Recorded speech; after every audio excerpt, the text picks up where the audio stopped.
Hey guys, it's Jen. The team has come up with a series of videos that should be pretty helpful for you. So let's dive into the first one, working from home.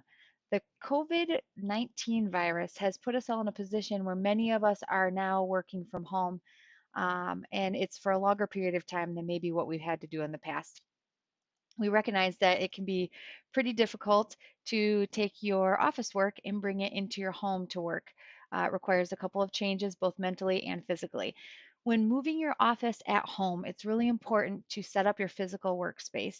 Make sure that you're taking the time to set up a space that is going to be your home office, a place where you get in the mindset of it's time to clock in, it's time to clock out. We want to make sure that your workspace is safe, comfortable, and that you can work efficiently. Find a space with good ventilation, proper lighting. You want to make sure that you still have good ergonomics and that your body posture is appropriate. You might have to bring your office chair from work and bring it home, for example, just to keep that good posture going so that you're not uncomfortable crouched over the kitchen table or something like that. If possible, aim for a space that provides little distraction and disruption.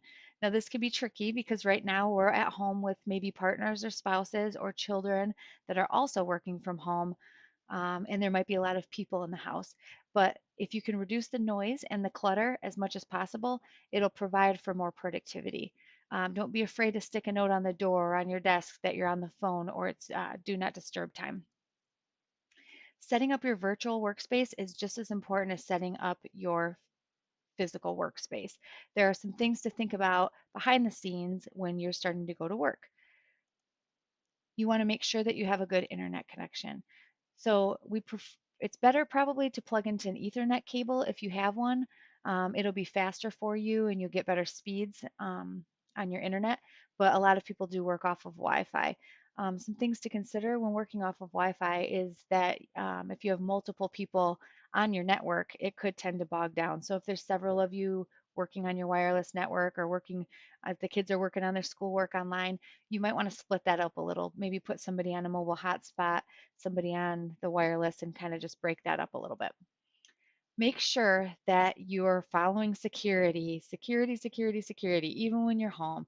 Think secure, be secure. Make sure that your internet connection at home has a password on it.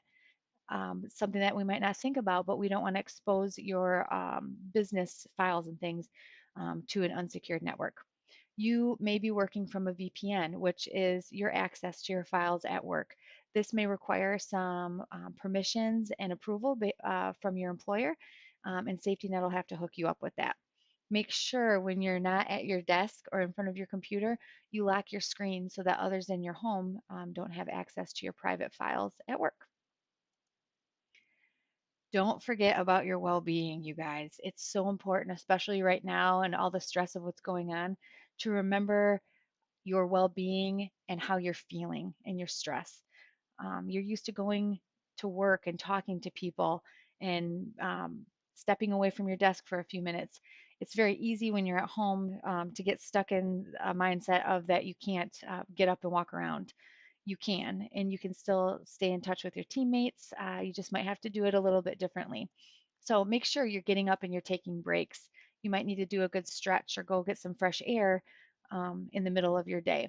If you can't remember to do this on your own, it's okay to make a calendar invite so that you're getting alerted that it's time to take a break. You might have to adjust your schedule a little bit to fit in that work-life balance. You might have to wake up a little earlier and your hours might not be a solid 8 hours in a row. Make sure you're checking in with your coworkers and your friends. You can do video chat. We're going to do another video to talk about that a little bit later. But get those little chit chatty conversations going that you would have done when you're in the office, even when you're at home, so that you can avoid anxiety and stress and keep that mindfulness going. We have more videos to come. Stay tuned. You can check them out at our website or here at the YouTube link. Thanks, guys.